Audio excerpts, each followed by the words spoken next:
Hello my fellow gamers and welcome to more World Championship goodness, where we have Lord of Cat versus Koi, we have Bretonnia versus Greenskin, Skarsnik versus King Leon, we also have the Green Knight, but we also have a Rivertro, a Damsel and a Black Orc Big Boss. We've got big monsters, we've got lots of cheap infantry. This is going to be an interesting one, that is for sure. Who's got artillery? I don't think either have artillery either. That's nice. So we're going to see two armies go at each other. You're not going to have one defending and the other attacking. It's going to be, no, we're just going full out on you. Looking at range, yeah, it looks like their range is mobility. Well, the Bretonnians, so the Bretonnians have a bit of defense. They've got 4 units of archers, and I believe 2 of them have the pox, and possibly pox in theirs as well. It's hard to tell. So yeah, we've got 5 units of the peasant mob. For the 4 units are men at arms, 4 units of archers, and I believe it was 2 of them have the pox. Yep, the 2 centre ones, very nice. We got the King Leon in on his hippogriff, and then we got the Royal Hippogriff Knight as well. I always want to say he's on his Hippogriff Knight because I only ever see that word when it's Hippogriff Knights, and it's annoying. It's not. He's on a Hippogriff Shadow. Well done. We also have a Damsel who's got Earthblood and Regrowth. Knight of the Realm on both flanks there. And hidden in the woods out the way we have the Green Knight, who is probably going to get spotted by these forces here. The Forest Goblin Spider Riders, Archers, and the Magging Marauders, so the Goblin Wolf Archers Regiment of Renown. Their army, 4 units of Goblins to absorb all the Archer fire. We have some nasty Skokers, Black Orcs in the centre, and Night Goblins. They're the AP Lunas. Pretty much, they need to fix this where it doesn't say the name, but if you see that they've got Fanatics, because the other Regiment of Renown for Night Goblins do not have Fanatics. So if they've got Fanatics, they're the AP unis. We got the Black Orc Big Boss on his Mighty Pig. We have 2 units of the Stone Trolls. We also have Skarsnik here, which I don't think I've seen in the tournament yet. First time seeing him, very excited. And the Giant Rivertro, who I am going to have to look at her spells. I can see Spirit Leeches in there. What's the other one? Overwhelming Elder, that's not a spell. Mither, I think she's literally just got Spirit Leech. That is all they have. Is there anything else I should know about? Any flanking foot? No. As I said, it's going to be a very direct engagement for which I am... Where you going? Oh, I clicked on the mini-map.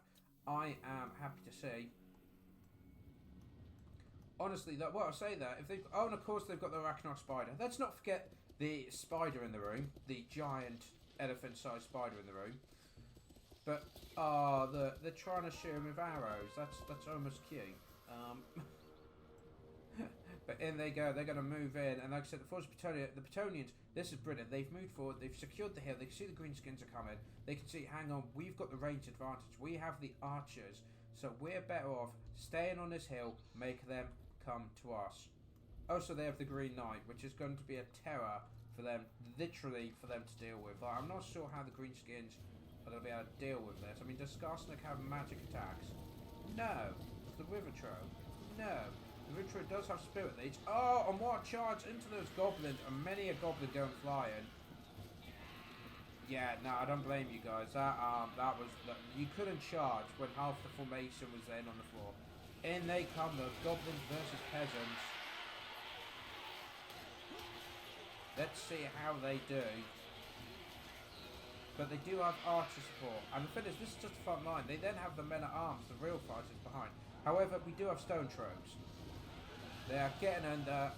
Greenskins are clearly focused on this flank here.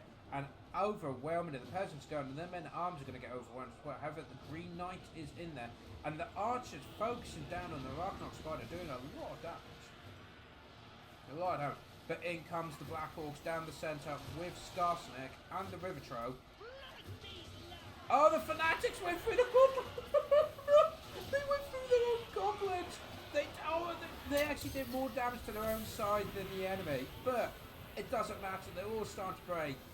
The archers, the peasants, the men at arms, the Greenskins have done an amazing break in the centre here, and suddenly, Bretonnians are calling 2 bubbles. You've got 1 bubble over here, 1 bubble over there, and the Greenskins are warging at this point. get as much damage as they can. But yeah, I can't believe those fanatics.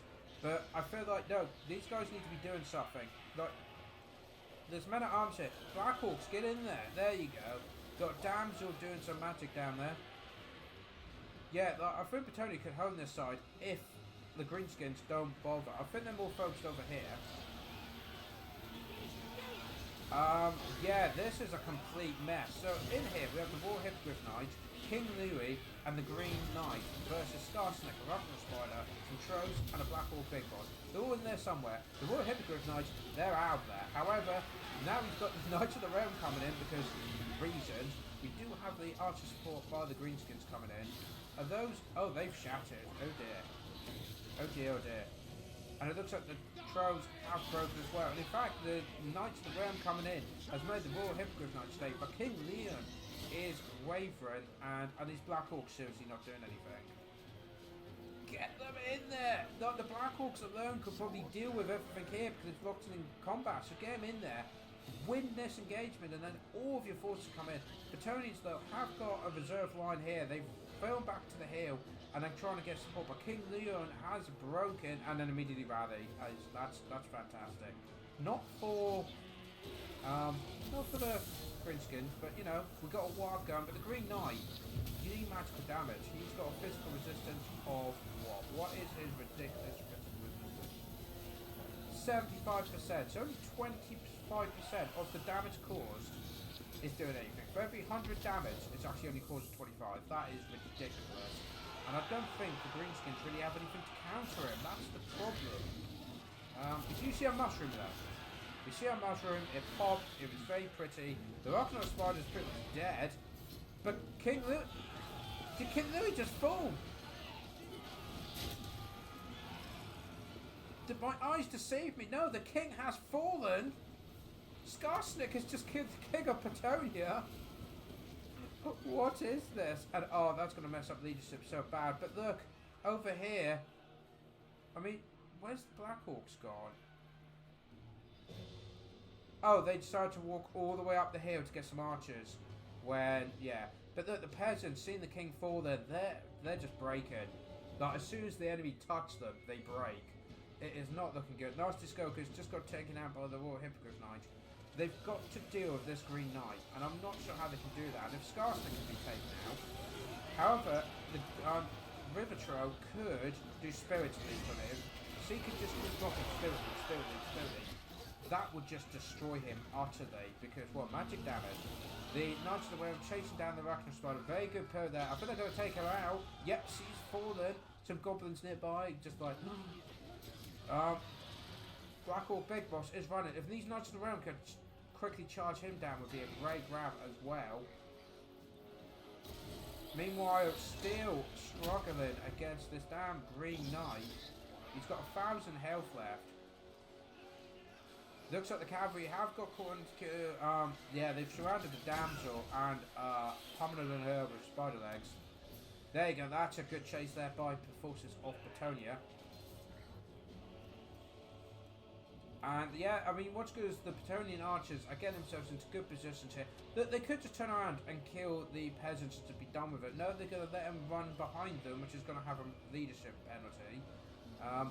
And the damsel has broken. The Knights of the Realm trying to save her, but it might not be enough. Balanced power, though, is actually in the Greenskins' favour.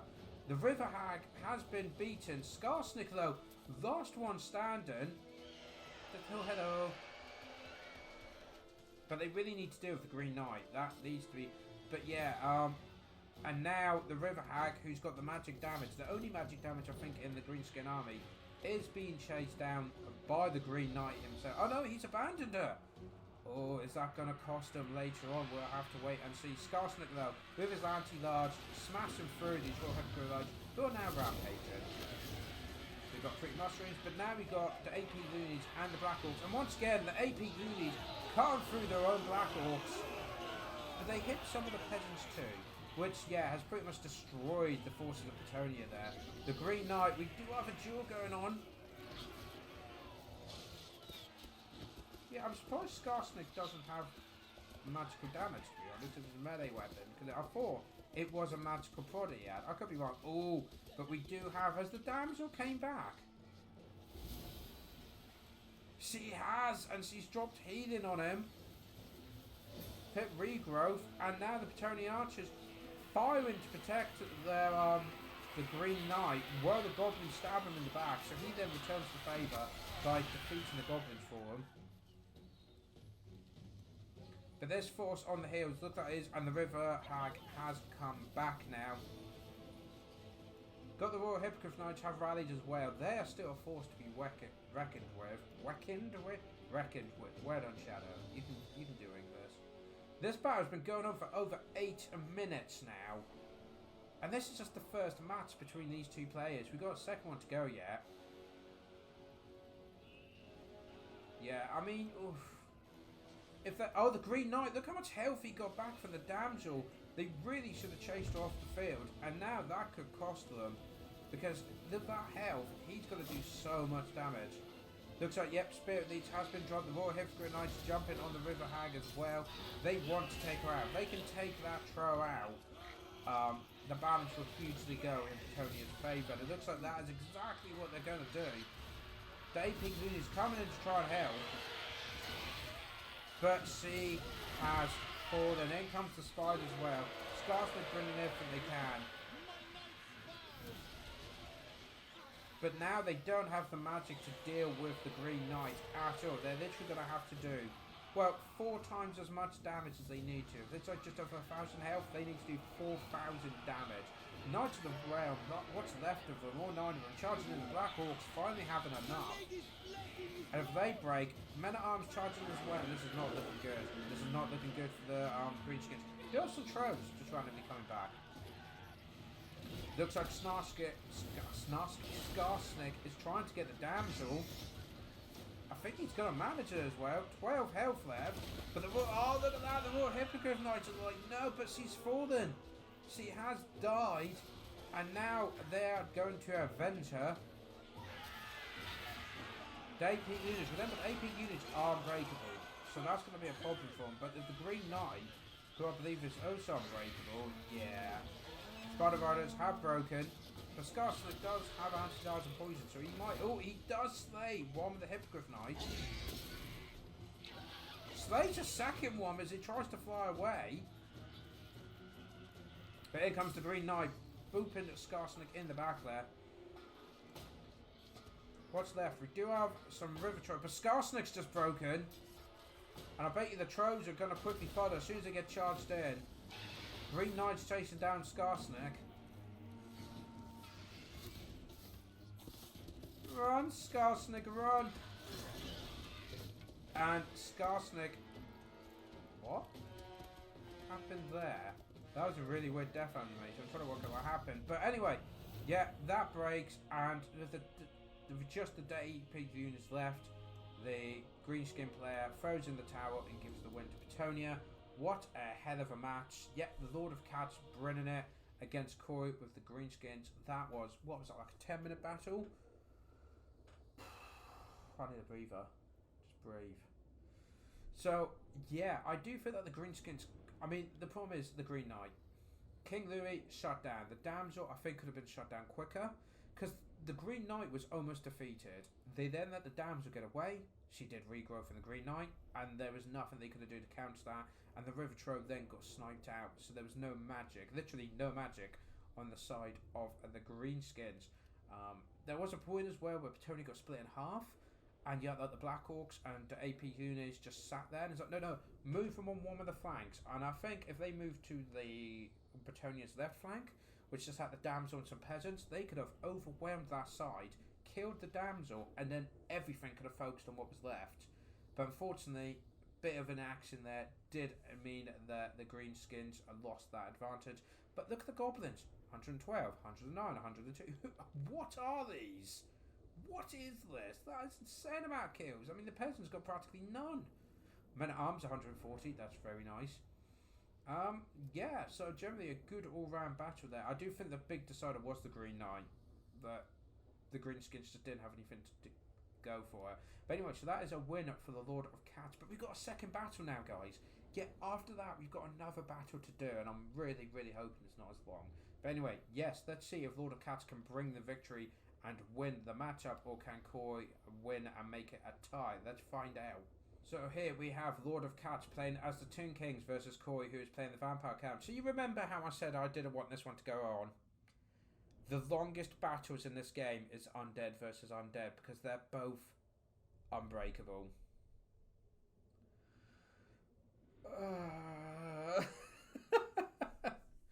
And it's the two big ones as well, Cetra versus Montford. So, yeah. Lots of zombies versus skeletons. Oh dear. This is... Oh dear. This is going to be a long one, guys. I'm going to have a drink of water while we load this up. And they're going to both really be slow movers as well, so...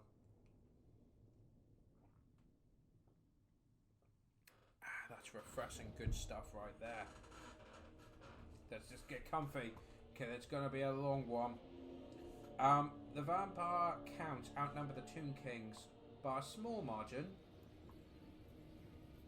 And Manfred's on his... I want to say... Is it a dragon or a Terrorgeist, isn't it, he rides? But yeah, I mean, they've got the Sphinx here. They have his swagger. Look at that swagger. I mean, if you had that much bling, you would swagger too. And if your bling did the weird magical shimmy thing, you would really swagger. So, yeah, so we do have Toon King. We do have a Necrotect here. Hang on, where's their magic user? Did the Toon Kings not bring magic? Like, are you serious? Or am I missing something? Or does the Necrotect have spells? No, it just says whip infantry. I'll try and get to him so I can see what he's got. Restore, Vambrace, the Sun. Is there anything that uses winter? Actually, I just realised, does Cetra have spells? Yeah, I think he does. That's probably what it is. And he's using that as a magic user. We've got some zombies getting ran over there. He's got... Yeah, he's the magic user. Okay, that makes sense. I was like, does he have magic? I can't remember. Of course, he's got magic as well. We do have a Rightkin supporting the flank of the Sternsman Graveguard, Regiment of Renown. I've not even covered the armies. I've been so distracted. We then have a Corpse Cart with an Unholy Lodestone. The Claw of Nagat's Mortal Engine. With some Blood Knights following behind.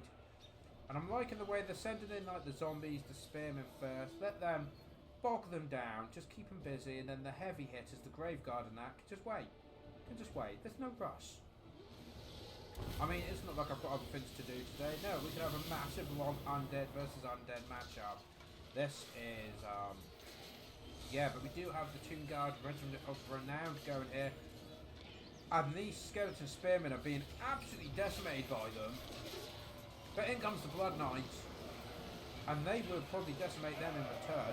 And of course the Claw of Nagas, which is probably really going to upset Cetra, let's be honest. That's going to really upset Cetra having that there. The Sternsmen have got into the back line of the skeleton spearmen, and they'll probably cut them down quite nicely. I mean, it must be said, it's surprising, but this is quite a lively battle. Yep, I went there.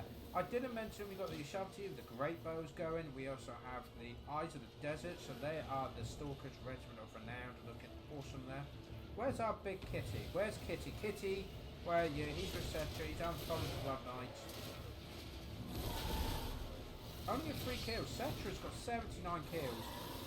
Manfred, not happy with the Kitty. Spraying him with, well, I would say a bottle of water, but I don't think that's quite what's happening here. We do have the first regen going down as well now, so those infantry will be heated. I just want to look at the blinged up Kitty. Well, Terrorgeist like breathe dust all over us. In comes Cetra. Beep beep. And it looks like we're going to have zombies falling out the ground. This is a complete mess of a battle. Look at it, all along the front. We've got some Toon Kings that sat there. They should turn around and get the skeleton spearmen in the back. Just turn around. There's nothing else here. Turn them around. Get them in there. But what's good is this is what I was on about. Look, the skeleton warriors have been beaten by the skeleton spearmen, and then the Graveguard get in there. And of course, there's all sorts of problems. The second regen for the Toon Kings has now activated. Looks like they are going for the Claw of Nagas. A very good pick there. Blood Knights got beaten badly over there. So they fall back to try and get the strength up, maybe regen a bit. But yeah, there is, I mean, all the cannon fodder units are being wiped out. So it's all going to be big beasties and everything left. Ushabti against, oh no, or was that the Stalkers against some stuff over there? It don't look like they're doing much. But that is the third regen, guys, which means a unit of Ushabti can now be summoned by the Tomb Kings for free. And I think that's exactly what's going on over here. Nope, that is zombies coming out of the ground. Oh, hello, zombies. Yeah. Over there, we do have the corpse car and the TIFs, the zombies regiment around, taking on skeleton warriors. Over there, they finally got the surround of the skeleton spearmen. But this is what I mean, guys, by they're unbreakable. So you can get a full surround like this. These skeleton spearmen could go on for ages. So, and in comes the Ushabti have been summoned. These are the pure melee ones. Straight into the Stearnsman Graveguard. Helping the blinged up Kitty. And Cetra is going in. And Manfred took quite a beating actually. He's at half health. I was rich. He's got anti-large. He's got, is that armor piercing? I believe that is. Yes, he's got armor piercing. Oh no, bonus versus infantry, sorry. And he's got magical attacks and he's got flaming attacks. He is the Kitty that can do all. Cetra getting in there, dealing with the zombies, and he's going after, they're trying to get the claw of the gas. But oh, look at that, just made that unit crumble in front of the Graveguard. But now they're coming back to try and finish the claw of the gas, because this thing does constant damage while it's alive. Of course, the key to that is keeping it alive. 200 health, 60 health. Is it going to get away? I think it's going to. The Blood Knights have charged in to try and get 30 health. No, no. Kitty went no. And off they go. The claw of Nagas has been dealt with. That did shift the balance of power slightly in the favour of the Tomb Kings. And now Manfred is descending on Cetra. It looks like they're trying to summon some zombies, but Kitty cares not and just jumps straight in there. And Cetra is taking a cover. He needs to get out of there. Blood Knights have been completely wiped out. The ones that were there. The zombies immediately just start grumbling. Do have the Stearnsman Graveguard veteran renowned still. So they're getting in there doing a lot of damage. We've got two units. They have dealt with the skeleton spearmen that were here. They're now just looking at each other like, good job, yeah, good job, yeah, good job, yeah. You're alright, you look a bit nervous, you're a bit shaky. Eh? No, okay. Over here, Cetra is now moving into where the main engagement is. Straight through, protecting the Necrotech. But the Right King and the Corpse Car are trying to take him out. And the Necrotech would have been keeping those big units like the Ushabti going. So they really want to take him out. And it looks like they will do. If he does not get... Yep, he is down. The Right King kills him. But in return, Kitty is destroying the Corpse Car. But more zombies are coming up. All of the zombies. Oh, they were the units that have come in. And now it's your turn to do this little blob here. So we've got zombies, Stearnsman, some more zombies, Graveguard, the Right King, the Manfred, and of course we still have the Eye of the Desert going. Ushabti still going, and it looks like some skeleton warriors. And of course, Cetra the Percival is a pretty devastating unit, and Kitty, who seems to just be healing. He seems to have more health now than when he did about 5 minutes ago. And this battle, once again, 8 minutes long. They really wanted to test my stamina of this one. It's brutal. But yeah, look at the damage they're getting on the Manfred von Karnstein there. Something is going down there. It's going to be more zombies. It's more zombies. When you don't have enough zombies, the best thing to do is summon more and more zombies. Overwhelm them with numbers at this point. The Stearnsman is a bit of a problem. They just cut through that unit of Tomb Kings. They're now cutting through the Ushabti. In comes Manfred. 700 health to 2000 health, but he is on... Actually, that might be a dragon. I think that is a dragon. But Kitty's getting in there, and Manfred's fallen. That's it done, and it looks like the Tomb Kings have won it. That was an insane battle. Look at the number of kills. Well, not for the zombies, but wow, that was That was a long battle, but I, for one, support our new overlord of the Lord of Cats. That was a very nice win there. 2 matches to Lord of Cats versus Koi, though not by any bad plays on Koi's part. I think in both battles he did fantastically well. You could just tell by how long the battles went on for. It literally could have gone either way. But unfortunately, not being able to do it with the Sphinx, I think really cost him in the end. It's just, he was just so, like, wherever he went, he won. He took on the Claw of the Gas, he took on Manfred in a couple of hits. Like, the Blood Knights tried to take him on, he just cut them down, and so forth. And I do think the infantry did a lot better. I mean, well, look, they all got pretty much over 100 kills. So, yeah. But since my voice is now breaking and I feel like I am dying inside, we're going to wrap it up there. So guys, comment below your thoughts of this matchup, with both games, your thoughts on that. And of course, hit the like button if you enjoyed it, and subscribe if you haven't already. I think that's everything. I'm going to go have a nap now. To the next one, guys. Take care.